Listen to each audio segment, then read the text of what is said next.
سلام الأحباب، إن شاء الله تكونوا بخير وعلى خير. مرحبا بكم في فيديو جديد من فيديوهات حكايات تبين. حكاية تاع اليوم حكايتين هما على كل حال. حكاية حامل تقول أنه كنت حامل بطفلي الثاني، كنت مازال ما شفتش جنس الجنين، وكنت بدون منزل وما عنديش دراهم تاع الكرام. قعدت في دارنا. واحد المرة داتني عيني ورقت، نمت روحي راني في زمان، يعني في الزمن تاع 1500 ميلاد، يعني هي مثلتها بهذا الميلاد. نمت باللي أسطول بحري مبني بالحطب. قالك بديت نمشي في الجزائر العاصمة، مباشرة جالي راجل كبير لابس ملابس بحرية، مشاني على الطريق ودخلني للقصر، وبعدها اداني لدارو عند مرتو كانت عجوزة كبيرة، كانت قاعدة وكانت بنتها مريضة، يعني كانت مريضة وكبيرة. نظن أنه بنتها كانت معوقة ولا حاجة هكا، المهم ما كانتش نورمال. ومن بعدها قالت لي على بالي بلي راكي محتاجة. نحت من رقبتها سلسلة ومدتها لي، والسلسلة فيها أحجار زرقاء ولويزة واحدة تاع دهب كانت في الوسط. أنا ما حبيتش نديها، قالت لي ديها وكي تكوني في اليتسع رجعيها لي. من بعد قبلت وخرجت من دارها وفطن بيا الحال، وانا نقول واحد مني نرجعها لك. المهم بعد ايام عرفت جنس المولود، جنس كان ذكر. المفاجأة بعد مدة القصر هذاك اللي نمتو، يعني الدار هذيك تاع العجوزة، رجع داري في الصح وراني ساكنة فيه، ونفس التفاصيل وكلش.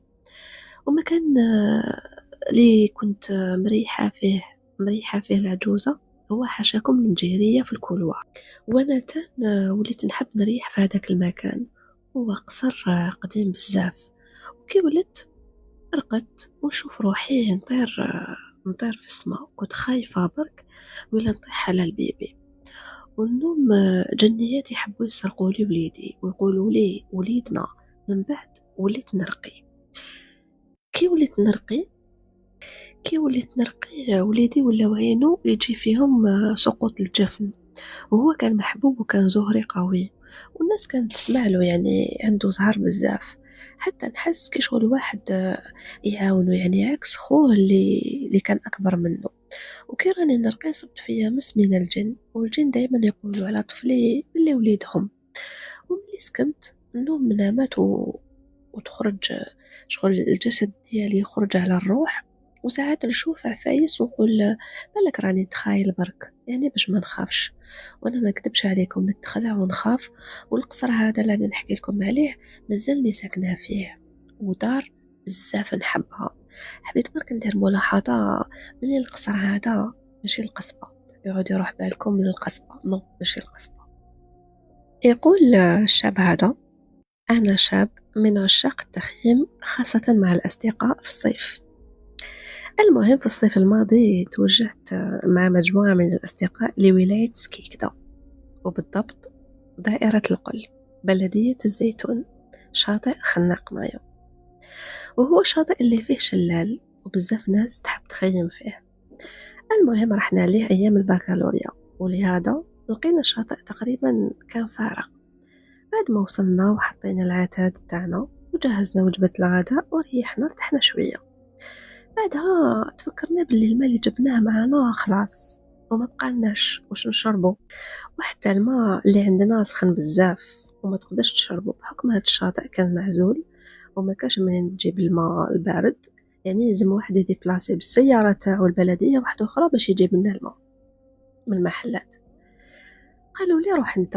هيا قلت انا صاحبي روح انت هاد المره والمره الجايه انا نروح. المهم صاحبي راح بالسياره، وانا ما اكذبش عليكم كان حاكمني عطش كبير.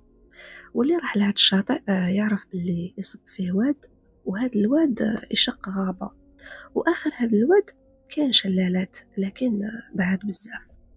المهم بعد ما حسيت بهداك العطش قلت ولا غير نمشي مع هاد الواد، بالك نلقى سوغس نظيفه نشرب منها. توغلت في هداك الواد شويه حتى نسمع في صوت الغناء. المهم كملت مشيت حتى خرجت في 3 شباب وعندهم بلي صغيرة ودايرين الغناء ويشطحوا ويلعبوا. المهم كي شافوني شفت في وجوههم علامات الخوف والارتباك. قلت في قلبي واش بيهم هادو ما خافوا مني هكذا. المهم لقيت عليهم السلام، حبسوا لانا وردوا لي السلام، وهما يشوفوا معايا وجوههم مازالت فيها علامات الارتباك. قلت لهم ما كاش منا اون سورس نقدر نشرب منها الماء، راني ميت بالعطش. المهم شر لي واحد منهم وقال لي هاولك تويو يجيب من لا سورس الكبيره من الشلال من الفوق، ومليح للشرب يعني تقدر تشرب، سينو تقدر تشرب من القرعه تاعنا. المهم ورالي القرعه تاع الماء. قلت له لا لا، كتر خيرك يعطيك الصحة، نشرب من هذا التيو اللي كان معلق فيه شجرة وكان مربوط، والماء كان يسيح منه بدون توقف.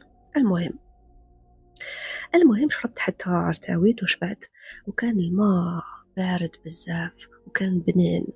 وكنت نمشي مع الواد هذاك شوية برك، ورجعت على طريقي اللي عاودت اللي جيت منها. ما لقيتهمش، ما لقيتش هذوك الشباب. المهم قلت كيفاش هادوما بالخف راحوا ليسونسيال. زدت عاود شربت مليح مرة تانية ورجعت على طريقي للشاطئ. المهم قعدت شوية حتى وصل صاحبي اللي راح يجيب الماء. قلت له غير شقيت روحك او كاين واحد التيو فيه الماء تاع الشريب نوليو نشربو منه عادي. قال لي خلاص مليح. المهم نسينا الحكاية. في الليل سحقينا ما تاع الغسيل وتاع باش نطبخو به اسونسيال. وصفت له المكان تاع التيو هذاك، زعما بعثته انا باش يروح يجيب لنا الماء من هذيك لاصوص اللي شربت انا منها. وقلت له عمرنا منه. راح ورجع قال لي ما كاش. كيف هذا ما كاش؟ انا صباح شربت منه عادي. المهم ما نكذبش عليكم بديت نتوسوس. غدوه من داك طلعنا للشلال واللي كان بعيد شويه، وقلت في نفسي مستحيل يكونوا هبطوا الانبوب من حتى لتحت على طول هاد المسافه، ما كاش منها. كي هبطنا للشاطئ كاين واحد ساكن تما، وتولى غير نروح نسقسيه على هذاك التيو. ورحت ليه وسقسيته وقال لي عمري لا شفت هاد التيو اللي راك تحكي عليه نتايا. وزدت سقسيت ناس لقيتهم لتما، لكن واحد ما شاف هذاك التيو اللي شربت منه انا. ان شاء الله نلقى تفسير لهذا الشيء اللي صرالي، مع العلم انه ما كاش تفسير يعني مقنع. كيفاش شربت من التيو هذاك الصباح مع العشيه ما لقيناش، غير طبيعي. ما تنساوش ديروا لي جيم على لا فيديو، علقوا لي دلعوني بتعليق. نلقاو ان شاء الله فيديو جديده. سلام.